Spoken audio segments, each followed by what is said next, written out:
প্ৰিয় দৰ্শক, এই ভিডিঅ'টোত মই আপোনালোকলৈ লৈ আনিছোঁ এটি নিয়োগৰ বতৰা। এই নিয়োগৰ বতৰাৰে জড়িত হয় ডিব্ৰুগড় বিশ্ববিদ্যালয়ৰ লগত। ডিব্ৰুগড় বিশ্ববিদ্যালয়ত ৱাক ইন ইণ্টাৰভিউ আছে এছিষ্টেণ্ট প্ৰফেচৰৰ বাবে।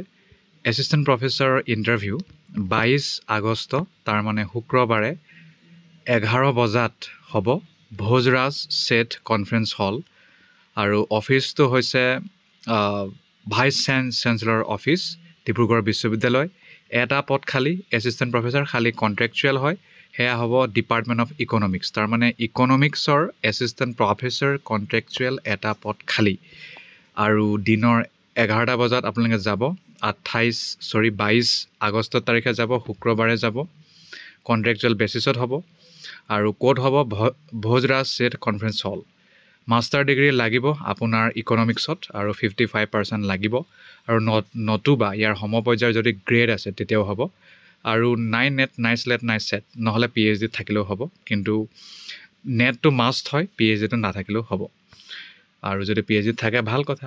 স্পেচিয়েলাইজেশ্যন, কোনো ধৰণৰ স্পেচিয়েলাইজেশ্যন নালাগে। প্ৰতি মাহে 30,000 টকা পইচা লাভ কৰিব, ফিক্স হয়। আৰু যদি আপুনি ইণ্টাৰেষ্টেড তেতিয়াহ'লে আপুনি ইণ্টাৰভিউলৈ যাব পাৰে। খালি লগত লৈ যাব লাগিব অৰিজিনেল ডকুমেণ্ট, আপোনাৰ লেটেষ্ট বায়'ডাটা আৰু যিমান আপোনাৰ তথ্য আছে মেট্ৰিকৰ পৰা আৰম্ভ কৰি সকলোখিনি এটেষ্টেড কপি নিব লাগিব। পাব্লিকেশ্যন নিব লাগিব। এক্সপিৰিয়েঞ্চ চাৰ্টিফিকেট যদি আছে সেয়া নিব লাগিব। অৰিজিনেল ডকুমেণ্টটো নিবই লাগিব, সেইটো নাপাহৰিব, সেইটো যাতে ভেৰিফাই কৰিব পাৰে। ইয়াৰ বাহিৰে 500 টকা পইচা দিব লাগিব ৰেজিষ্ট্ৰেশ্যন ফি হিচাপে।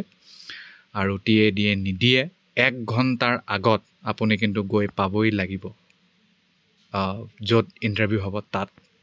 এইকেইটাই মূল কথা। ধন্যবাদ।